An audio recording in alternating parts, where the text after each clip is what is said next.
Good afternoon. Good afternoon. I see you over there, my Clubhouse family. I ask that you ping some folks into the room. I see you, YouTube. I see you, my YouTube family. Thank you for joining me. Thank you for joining me. You know what time it is. You know what time it is. Y'all haven't seen me in about 2 weeks, but you know where I've been. I have been on the campaign trail to the United States Senate, y'all. I have been stomping. We have been campaigning. We are not playing. We're not playing. So I am Tamara Johnson Shealy. If you are following me right here on YouTube, I ask that you like this, hit the like button, hit that like button, hit the subscribe button, hit that notification button, and share. If you are following me right here on Clubhouse, I ask that you ping some folks into the room. This is a special edition of Keeping Up with Congress. I do this, y'all, when I'm not on the campaign trail. I do this Monday, Tuesday, Wednesday, Thursday, 5 p.m. to 5:30 p.m. And then I bring it over to the Clubhouse space where we chop it up for about 30 minutes or however long it takes for us to hash it out. But I am Tamara Johnson Shealy. Thank you guys for joining me. If you want to come to the stage and join me on the stage, please do. Clubhouse family, please do come on up to the stage. Join me up on the stage. Ping some folks into the room. So let's get it started. This is a special edition of reparations. I follow reparations news across the nation. I keep a track on it, and I have gotten behind on my reading. So today I said, I'm going to take the day and I'm going to read and I'm going to catch up, and we are going to have some real conversations. Come on up to the stage. Taya, welcome. You can come on up to the stage. Join me. I don't have to be up here alone. Miss Pamela, thank you for joining me on the stage. I see Taya is new to Clubhouse. Welcome. I'm going to bring you some information. More people are coming on up. Come on up, Miss Joy. You're welcome on the stage. Come on up. Thank you for joining. We're going to get this party started. So reparations, y'all. This is a special reparations edition of Keeping Up with Congress. Usually I would bring you bills that are being introduced, that have been introduced in the U.S. House, and bills that have been introduced in the U.S. Senate. But today, like I said, I have been behind on my reading, keeping up with what's happening nationally around reparations. So I said, you know what? Let's just make it a special edition. This is a special edition today. I see you, Don. Thank you for joining me in this YouTube space. But if you are not familiar with who I am, let me just briefly introduce myself. I am Tamara Johnson Shealy, your candidate. I don't care where you are in these United States. I am your candidate for the United States Senate. I am right here in the great state of Georgia. I am primarying the Senator Reverend Raphael Warnock. We have to take a bold agenda to Washington. You know, we have to support all communities. That's the job of a legislator. But let's not neglect our own. And I'm not going to turn a blind eye to what's happening to Black people. I'm not going to turn a blind eye to what's happening to those of us who are descendants of chattel slavery. We can't play with this. And I'm not. So I am primarying him this May. Election day is May 24th of 2022. We got a bold agenda to take to Washington. So let's dive in. If you're watching right here on YouTube, I'll make the screen a little larger so you can hear and see. But let's just dive in. So Eugene City Council talks about reparations. Eugene City Council talks about reparations, y'all. Eugene City is in Oregon. I was like, where is Eugene City? I looked it up, y'all. It's in Oregon. I'll make my screen larger. There you go. Eugene City councilors look at reparations efforts in other cities across the country and discuss possibilities in Eugene. This is Oregon. So when we got Oregons, they're talking about reparations, y'all. That we're being heard. We're being heard loud and clear. So those of us who are activists and active in this space and vocal, let's keep talking, keep doing what we're doing, because people are listening and they hear us. So the counselor, Greg Evans, who put the issue forward to the city council, said he did so following national conversations about reparations efforts. So he's watching reparations nationally. So he brought it to his city council. He says, what I'm looking for is something that is going to be reasonable. It is going to reflect the values of the community. I'm looking for a way for us to begin to move forward from a not so distant past where there were sundown laws here. There were sundown laws in Oregon, and he wants to address this in legislation. So we appreciate it, but just know, we all know, if you don't know, let me tell you, reparations is federal. Reparations is federal. Reparations is federal. But we'll take all these local initiatives. What's happening on these state levels? What's happening in these municipalities? We're gonna take it. We ain't gonna turn nothing away. But reparations, pure reparations, is federal. This article goes on to say Evans is the only Black Eugene city councilor, pointing to Eugene's history of excluding Black people from owning homes within the city limit. He said the idea was to legally, physically, and everything else keep us out of the community. So he is the only Black elected official in that city. So this goes on to say, highlighted reparations efforts in 5 cities across the country as potential frameworks for Eugene to draw on. So they're looking at 5 other cities that include Evanston, Illinois.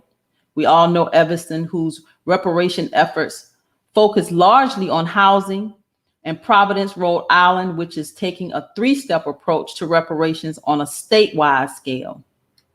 The article goes on to say the counselors Randy Groves, Emily Simple, Claire Surratt, Jennifer Yahand, and Alan Zelinka said they supported models similar to Providence, which focuses on a truthful retelling of history, reconciliation via community conversations, and reparations based on those earlier steps. So they are looking at the models of Providence, the model of Providence. Goes on to say, Surratt said she wants to look at reparations from various, and here's where I have a problem. She said she wants to look at reparations from various BIPOC communities. Now, I don't know, y'all, that word BIPOC. She wants to look at reparations for various BIPOC communities who have been targeted in Eugene, with the acknowledgement that Black people have different experiences from Native American individuals or immigrant communities. Goes on to say, in doing that, Ye says she wants to hear from BIPOC Eugenians and advocate for reparations that they would like to see. Now, see, here's where they get it wrong when they start trying to include other people. Reparations is our justice claim, those of us who are descendants of chattel slavery. And when they're talking about Black, we have a problem with that. Now they're talking about BIPOC. We have an even bigger problem with that. This is where they start to get it wrong. I always believe with these municipalities, like their hearts, quote unquote, I'm gonna put them in air quotes, y'all. Their hearts may be in the right place, but when they start to actually try to initiate anything, it just goes south. So for them to start talking about BIPOC, that's where they're starting to get it all wrong. So this is Eugene City in Oregon. Found another article. I think we all know about this. BET's Robert Johnson calls for the $14 trillion in reparations and wants a check too. Heck yeah, he wants his check. If he a descendant of chattel slavery, he wants his money too. So this is Robert Johnson, BET. It says America's first Black billionaire, Robert Johnson, is pushing hard for the government to pay $14 trillion in reparation, and he wants his check just like everyone else. Of course he does. And why would he not get it? It's owed to him. Remember, reparations is a debt owed. You're not giving that man anything. It's owed to him, just like it's owed to the rest of us who are descendants of chattel slavery in this country. Goes on to say reparations will require the entire country to admit the result of slavery has been 200 years of systemic racism. That's what Robert Johnson said. And he says, for that reason, Black folks have been denied $13 to $15 trillion of wealth, and therefore we as a country now must atone by paying Black people of all stripes, the rich ones, the poor ones, and the middle, out of our pockets. Say it, brother. Johnson, it goes on to say, Johnson, who owns several homes and has an asset management firm, insists that means money for himself and other rich and famous Black Americans, naming Oprah Winfrey, Michael Jordan, and LeBron James. So here's why are they pushing back on this man? If He's a descendant of chattel slavery. He's owed his reparations. Doesn't matter what he's been able to do. Pay the man just like you're going to pay the rest of us. Pay him. You're going to pay us what you owe us. They're trying to push back, y'all. It goes on to say, in fact, he suggests they are more deserving because they have a proven track record of putting their money to work, saying that reparations should be an investment program rather than charity. They're trying to push back. Nevertheless, the article goes on to say, if you're a successful Black business, the idea is you've had enough, Johnson said of those who dismissed the payouts. Yeah, it doesn't matter how successful he has made himself. This is a debt owed. Goes on to say, but no one ever asked if a white-owned business is too rich to benefit from investing in a football stadium or receiving other benefits like preferential tax treatment or liquidity injections from the Federal Reserve, he told Vice. Yeah, he's pushing back on them. Get him, Robert. Johnson, who is pushing to get his proposal in front of legislators, believes that recent programs like critical race theory in schools and debt relief for Black farmers are being used to deflect from the wealth transfer he has said he is seeking. Yeah. The article goes on to say, that's what's happening. That's what's happening to the reparations. It's been cut up into small pieces of things that look and feel like we want to end systemic racism. We want to end police brutality and shootings and to provide financing to Black small business owners. And then people can say, well, we really don't need reparations because when you put all these things together, it's reparations. And that's the problem. And that's the problem. Let me put a pin in that. That's the problem I have with the Reverend Senator Warnock, who's going to Washington trying to piecemeal our repair, trying to piecemeal our redress. Yeah, when they will be able to say, we did this, we did that, we did this, we did that. And that is reparations. No, reparations, you're going to cut the check. We're going to create our federal agency. We're going to have a database that says those of us who are descendants of chattel slavery, we're the ones that's owed. No, we're going to be very specific in our request and our demand for reparations. This article goes on to say reparations had two components. The first was atonement and the other was monetary. Yep, cut the check. With no doubt whatsoever, it was supposed to come from the government representing the people of the country. It was reimbursement or recompense, if you will, for the harm. That's exactly what it is. Cut the check. We go to Washington. What did King say? We coming to get our check. All right, let me see. Here's another article I found. Again, I wanted to just bring you guys some reparations information. I keep up with what is happening nationwide on the forefront of reparations. So I wanted to make sure that I caught up on my reading. So this was an article says, empower people who will disempower, a pastor on what it's like to receive reparations checks. So this was in this article, this was her grandfather who was at the Virginia Theological Seminary, and she is one of the recipients of the 2,000 and some odd dollar checks that are starting to come. And I thought this was an interesting article. So if you haven't followed it, the Virginia Theological Seminary started giving out reparations, quote unquote, to people that were working, quote unquote, at the seminary.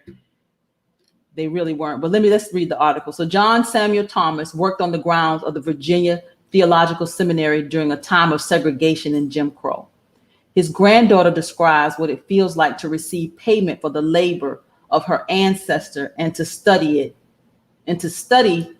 it in hollowed halls. It's really not even describable, Linda Johnson Thomas says. There's a wrong that's being made right in some sort of way.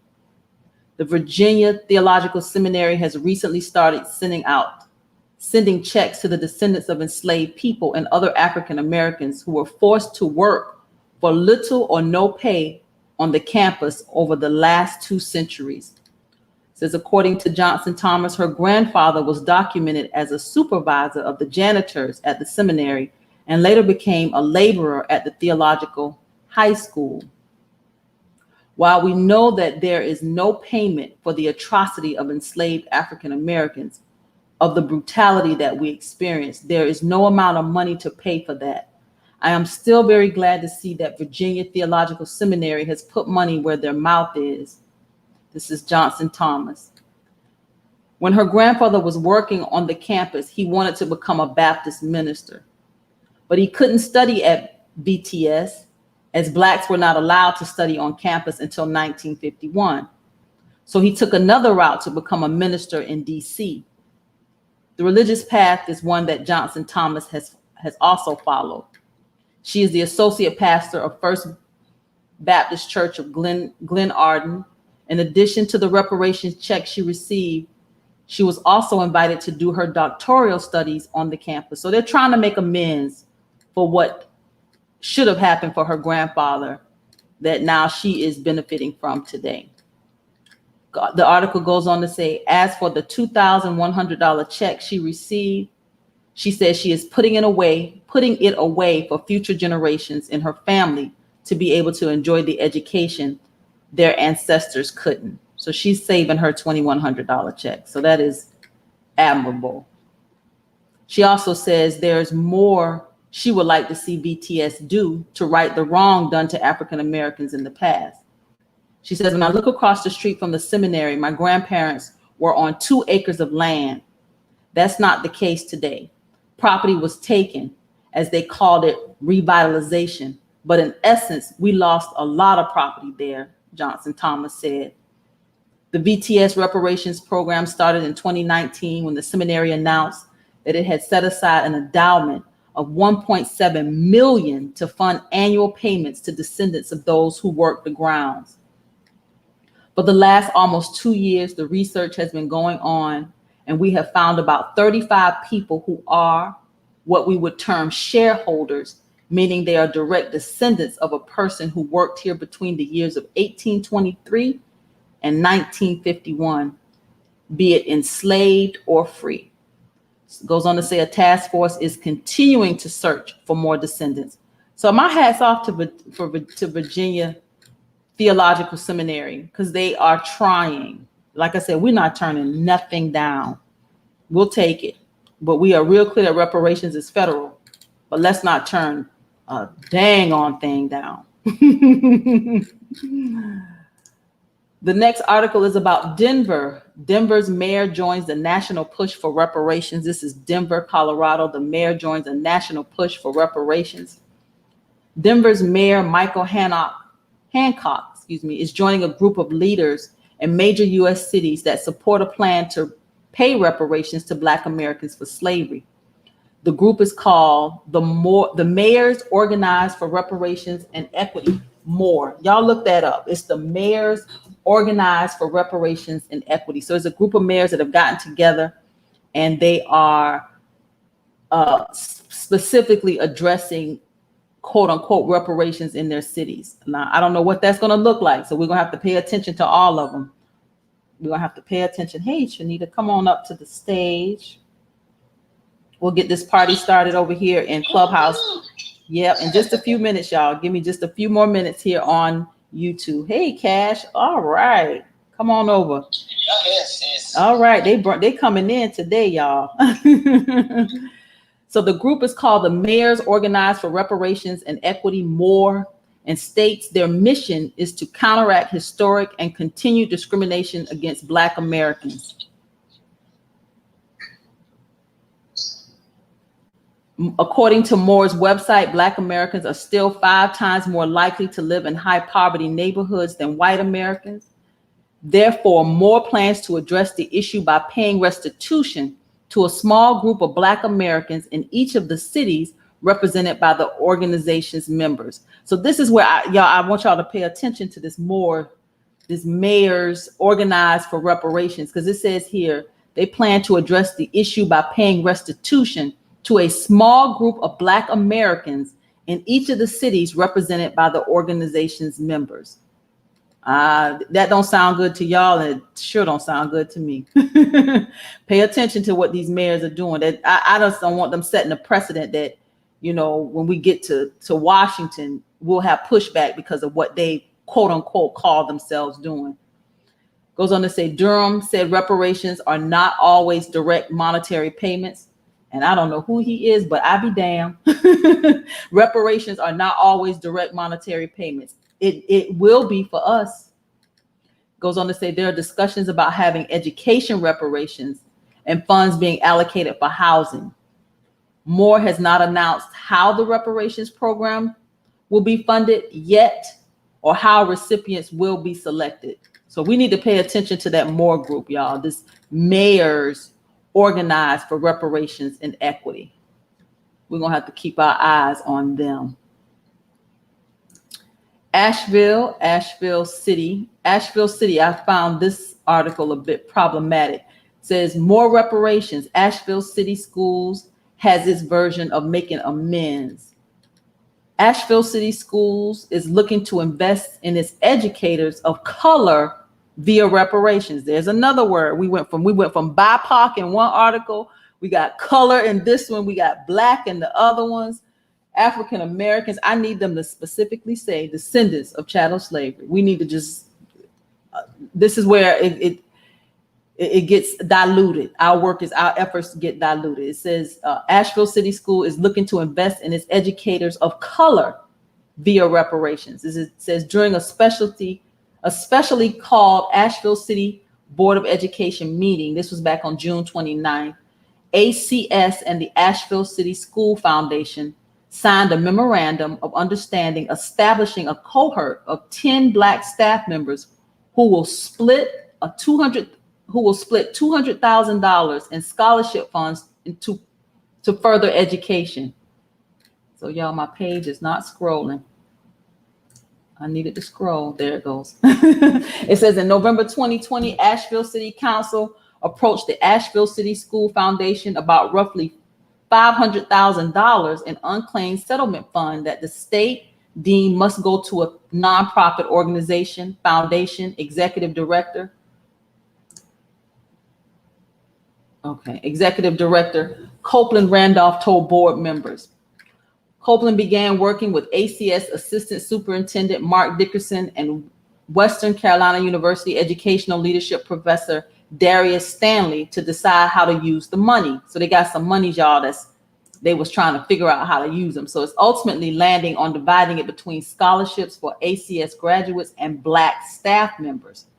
So if it ultimately landed on dividing between the scholarships for ACS graduates and Black staff members, how did the word colored get in there? How did the word colored get in there? The rationale for this was born from this notion of repair and how are we doing the work of repair in the city and the region. Y'all, my internet is not cooperating, y'all. Forgive me. We can hear you. We got you, sister. Thank you. And then my phone want to ring in the middle of the broadcast. Like they don't know I'm in the middle of the broadcast. And my internet wants to not work. So yeah, so this is again Asheville City talking about using the money, reparations, calling it reparations, giving it to colored educators. I don't know what color they are, but they colored. Keeping up with Congress, y'all. Today was a special reparations edition. We have about 4 more minutes and I'm gonna come over to the clubhouse space. I have one more article I want to bring to you. This is St. Paul. St. Paul becomes the latest city to study reparations for Black Americans. It says from policy changes and federal apologies to direct cash payments, the question of reparations to Black Americans has gained momentum in St. Paul and other cities across the country, but the scope of the discussion remains dizzying. The National African American Reparations Commission, for instance, has called for backing the right of repatriation or offering Black Americans the opportunity to relocate to the African nation of their choice with sufficient funding to start new lives. Y'all, I'm not going no damn where. I'm not repatriating back to Africa. This. You better not. Yes. Look, none of us, our ancestors, forefathers built this country with their lives. We're not going back. We could go visit, but we're not going back. So for this to be mentioned in this article, I thought that was a bit problematic. St. Paul goes on to say, in St. Paul, members of the city's newly convened St. Paul Recovery Act Community Reparations Commission are poised to study the experience of indigenous tribes, Japanese families interned on American soil during World War II, and Jewish Holocaust survivors of concentration camps in Nazi Germany. So they're going to study that, y'all. Okay, but we already know what happened. Yeah, I don't understand why they want to study any of this, study the experiences. Why? Because we already know what happened, and we already know what they got. Yeah.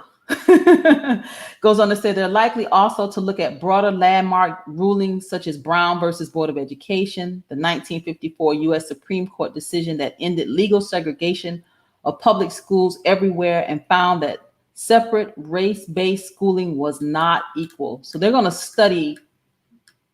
Okay, we already know what happened. I don't understand why they got to go back and study what we all know the outcome of. But okay, St. Paul. We're going to wrap it up. In St. Paul, the commission members say they're approaching the question of reparation as an open-ended one and conducting community surveys to help guide their work. The possibility of direct cash payments to Black families has been popular in some 200 surveys distributed during the recent Juneteenth celebration, which raises questions about who might fund those payments. Such a request might require private sector, state, or even federal buy-in. Goes on to say, in a separate but related effort, mayors of 11 cities, again, talking about that mayoral group, that MORE group, including St. Paul, Los Angeles, Denver, Austin, Texas, and Kansas City, Missouri, have committed to paying reparations to at least a small group of Black residents in their cities. This is where it's disproportionate, and we got to be mindful that you can't pay a small group of Black residents in your city and call that reparations. That's just not how it works.